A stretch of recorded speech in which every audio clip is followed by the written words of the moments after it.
for the last lesson of the unit, we're going to kind of switch gears a little bit, and what we're going to be talking about today is two-way frequency tables and data that you can pull from them.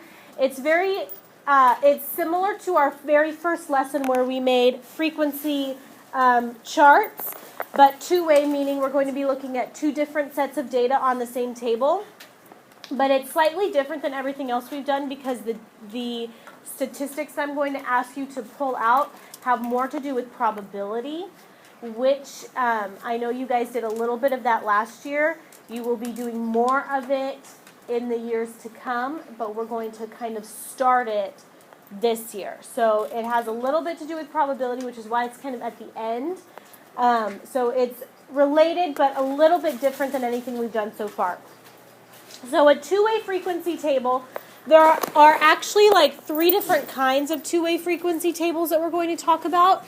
So I just am going to give you the general definition, and we won't have an example for that one because there's just a lot of different kinds. But so we didn't have to do multiple definitions. I'm just going to do a general definition for you.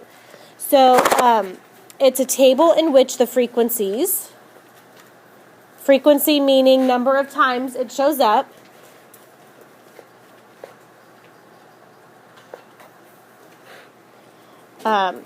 in which frequencies correspond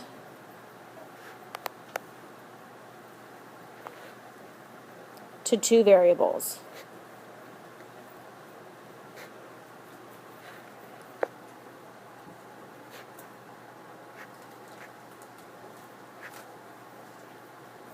Hence the two-way frequency table.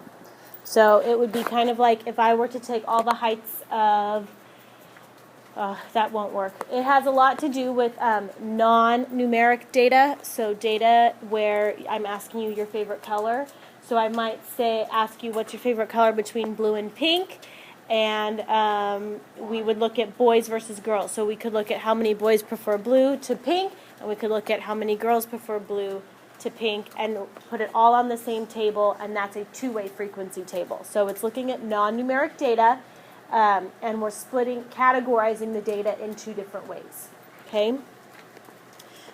Okay, so for our actual notes, I give you, there's a lot of vocabulary in this section, but I tried to simplify it as much as possible. So these boxes that have the little bubbles and the arrows going to different things is going to help you kind of remember what it is we're talking about. So we're first going to talk about the generic two-way frequency table. And remember when we did 6.1, we talked about frequency being the number of times something shows up. So in this example, and this is going to be the same example for all of these boxes that give you the different parts.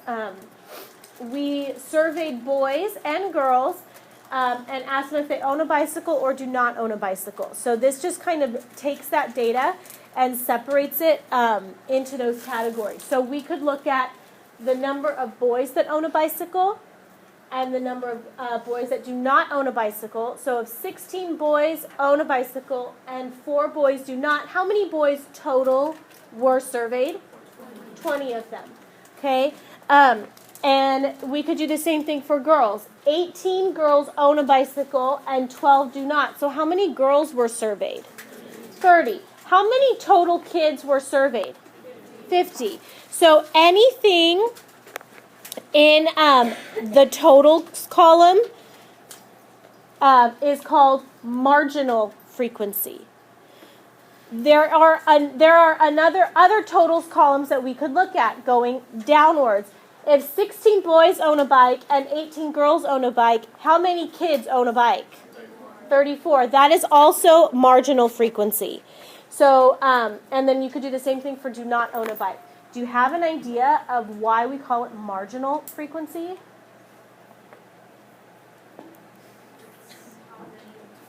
The totals. Okay, so the totals show up. So our marginal frequency are all of the ones on the total columns, which are the margins of the table. So you guys know how like line paper, that red line gives you a margin? Marginal frequency are the numbers that are in the margins. The only one that is an exception to that is this 50, which is your grand total. Okay? Anything inside of the table. So any of the frequencies inside of the table, 16, 4, 18, 12, that is called joint frequency. You guys know how, like, your forearm and your, what is that? So this would be your forearm, and this would be your bicep, I guess, or your upper arm. They meet here at your elbow, and your elbow is considered a what? A joint. So it's where two different parts meet, right? You also have joints in your fingers where the different bones meet, or joints in your knee. So the joints are where two different sections, like on your body, meet. So it's the same thing in the table. The joint frequency of girls that do not own a bike means I'm looking in the row for girls and then the column for do not own a bike. So the joint frequency of girls that do not own a bike is what? 12. What is the joint frequency of boys that do own a bike? 16. Make sense? So marginal frequency falls in the margins. Joint frequency falls in where two of the criteria meet. And this is just the frequency, so I just want to know how many. Okay, so you're just listing the number. All right? So what I want you guys to do, using that information that I just gave you, so I scroll down just a little so you can see problem 1. On problem 1, I give you some information in, just some information, not all of it. I want you to fill out the table using the given information and then do some problem solving to fill out the rest of them and then answer these questions underneath, okay? So the information that you are given, I want you to fill into the table and then fill in all the missing information, which you should have enough, and then answer the questions. Go. Okay, so here's the information that's given to you. You guys are going to help me fill out the table. On Saturday, 201 tickets were sold for 2 movies. Where can I put 201? In your grand total. Okay. Movie A and movie B. Of the 103 tickets sold for movie A, so where would I put that? Margin frequency on the movie A. Total for movie A. 78 of those were sold to men. So I'm going to put 78 here. Of the 98 tickets sold for movie B, 98 in movie B, 86 were sold to women. So 86 is going to go here.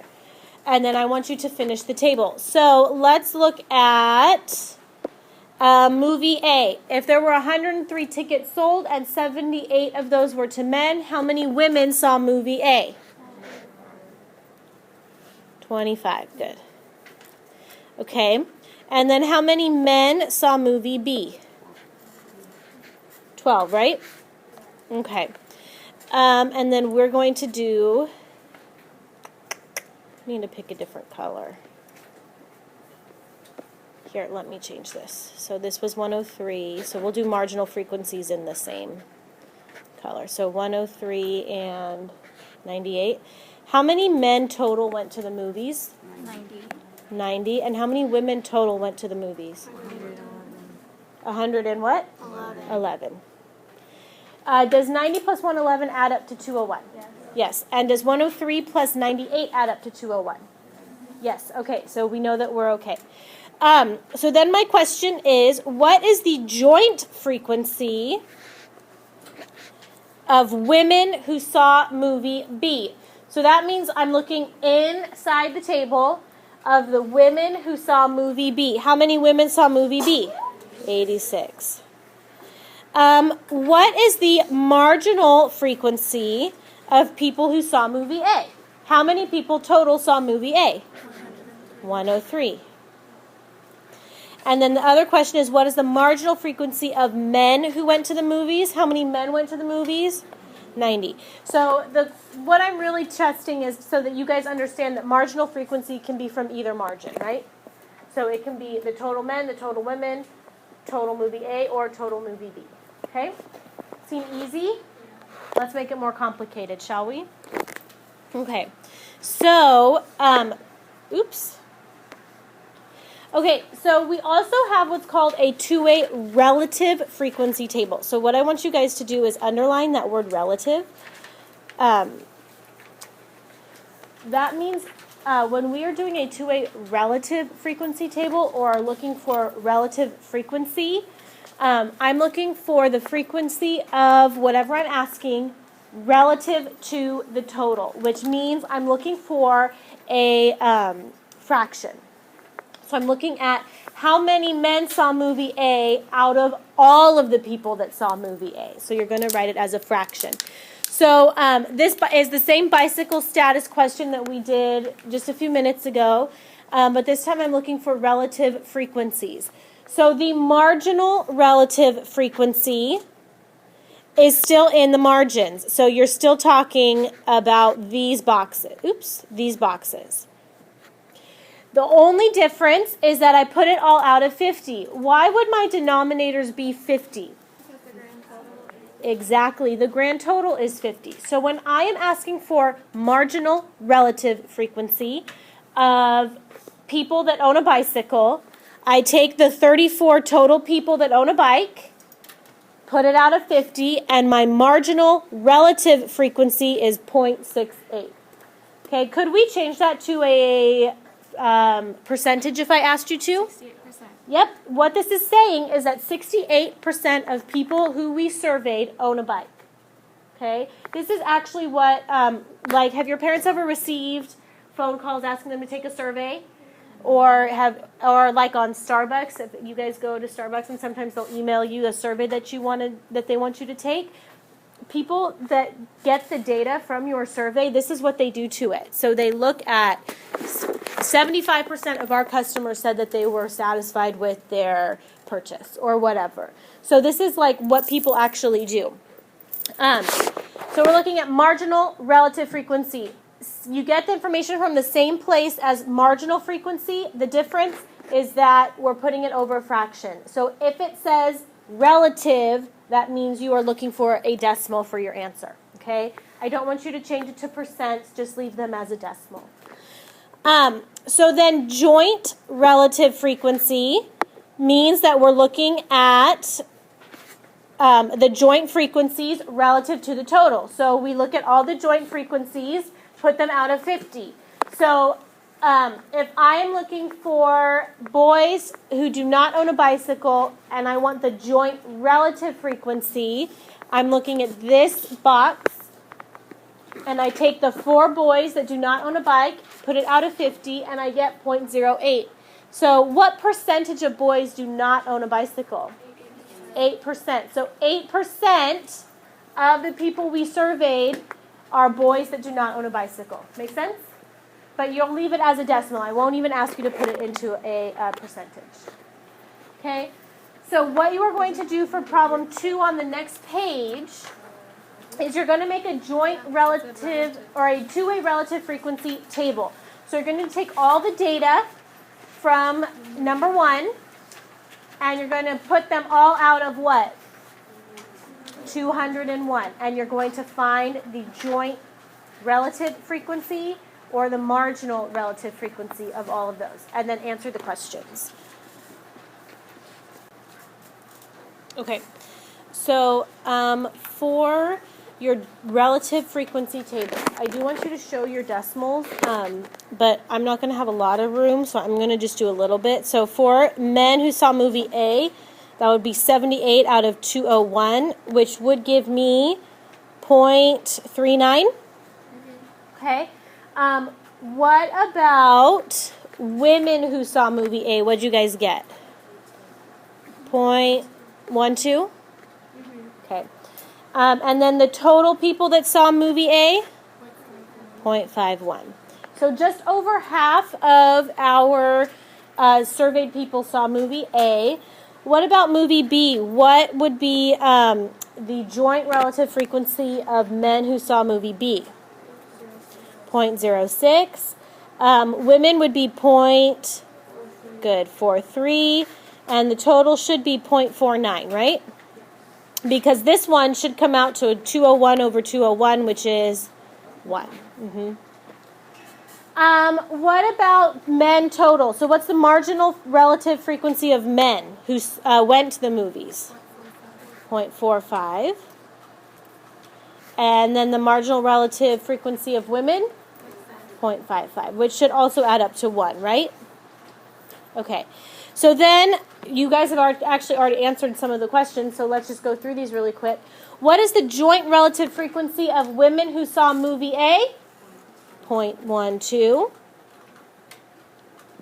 What's the joint relative frequency of men who saw movie B? 0.06. And then the marginal relative frequency of people who saw movie A would be 0.51. Not too bad? The one thing that I do want you guys to be aware of is, especially on like a test or a quiz, I'm not going to ask you to do a two-way frequency table and then take all that information and make a relative frequency table, because that's a lot of work. So do you think you could go from this table, so this one, and be able to give me the relative frequencies as well? Okay. That's mostly what you're going to be asked to do. Really what I want you to make sure you recognize is that if I just ask for frequency, joint frequency or marginal frequency, it's just the numbers. Okay? If I ask for joint relative or marginal relative, that's when you give me the decimals.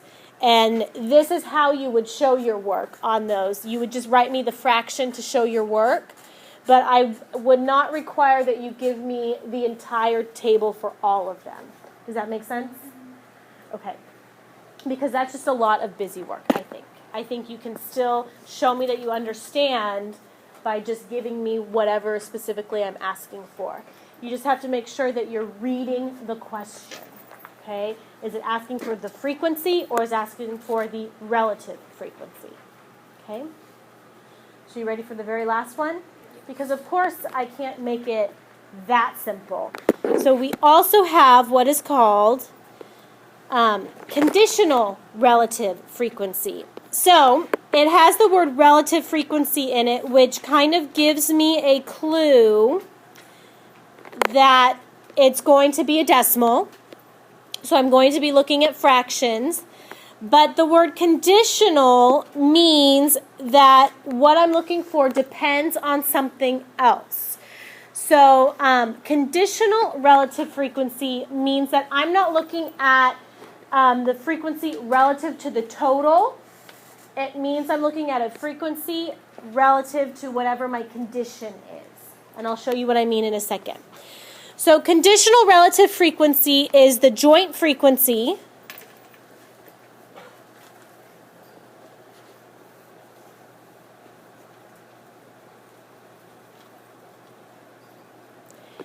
divided by that frequency's row total or column total.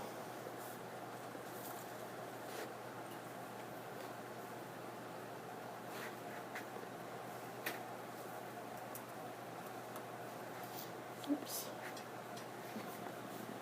Okay.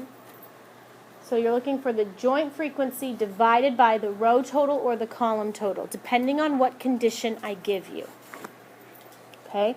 So it is your relative frequency, but it's relative to whatever the condition is. So we're going to actually do this problem together so that we can kind of understand what's going on. The citizens of Parkdale are preparing to vote on a bond issue to fund an expansion of the public library. The table records data about support for the bond issue. So there are two categories to categorize people in. Either they support the issue or they oppose the issue, meaning they don't agree. But then we took all of the people that we surveyed and we split them up by their age. So we split people into the 18 to 25 age group, 26 to 64, and then greater than or equal to 65. So 65 years or older. So it did not give us the totals yet. So let's fill out the totals column. The chart gave us was the joint frequencies, right? So we need to fill in the marginal frequencies. So how many people total supported the issue? 79 of 18 to 25-year-olds, 57 of 26 to 64-year-olds, and 33 of 65 or older. How many people total supported the issue? Did anybody get it yet? 169. Okay. So add up for me how many total people opposed the issue. So what is the marginal frequency of people who opposed the issue? What'd you get? 132? Agree? Okay, so how many people total were surveyed? What was my grand total? 301? Okay. What is the marginal frequency of 18 to 25-year-olds? 98. What is the marginal frequency of 26 to 64-year-olds? 102. And what's the marginal frequency of senior citizens? 101. Okay. So then I'm going to ask you these next three questions are asking for conditional relative frequency. So I want to make sure that we're reading very carefully what this is asking for. So let's read it and let's see if you guys can see what the difference is between what we've done so far. Part A, what is the conditional relative frequency? So I want you guys to underline it just so you know what we're looking for. That a person surveyed supports the bond issue. And then here's the important part. Given that the person is between 18 and 25. So I'll read that to you guys again. What is the conditional relative frequency that a person supports the bond issue given that the person is between 18 and 25? What does that given mean? Any ideas? Tell your neighbor what you think it means. So I think you guys are on the right track. This given that the person is between 18 and 25 means I am telling you for sure we're only looking at the 18 to 25-year-olds. So I'm only looking at these 98 people that were surveyed that are between 18 and 25. There is no other way that we're looking at the other age groups. So of those 98 18 to 25-year-olds, what is the conditional relative frequency that they support the issue? So it's asking, of the 18 to 25-year-olds, how many supported the issue? So of these 98 18 to 25-year-olds, so my denominator is going to be 98, not the grand total. Okay, that's what the conditional part means. So whatever the given is, given that their age is between 18 and 25, so I know I'm only looking at these 98 people, that's going to be my denominator. What is the relative frequency that they support the bond issue? So of those 98, how many support the bond issue? 79 of them. So our fraction is not going to be 79 out of 301. It's going to be 79 out of 98 because it's conditional. So I'm telling you in the problem that I'm only looking at 18 to 25-year-olds. Okay? When you actually do that, you should get 0.81. So the conditional relative frequency is 0.81.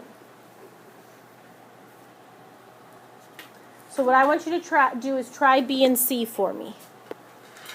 Okay, you guys. So the second one is conditional relative frequency that a person surveyed again supports the bond issue given that the person is between 26 and 64. So I'm only looking at this column now. So what's going to be my denominator? Good, 102. And of those 102 people, how many support the bond issue? 57. Good, 57. So that comes out to 0.56. Okay, and then the last one, conditional relative frequency, that a person surveyed supports the bond issue given the person is over 65. So what's going to be your denominator in that one? 101. And how many over 65-year-olds support the bond issue? 33, which comes out to... Oh, I didn't do it. What does it come out to? 0.33? Okay, 0.33. Okay, so what are you noticing? And this is going to kind of help you answer part D. What conclusions can you draw based on the conditional relative frequencies of A to C? So what are you noticing, Jonah? As you get older, you care less. You support less. Yes. So as you get older, according to our survey, as our surveyed people get older, less of them support the bond issue. So I want you to write that in a complete sentence in part D.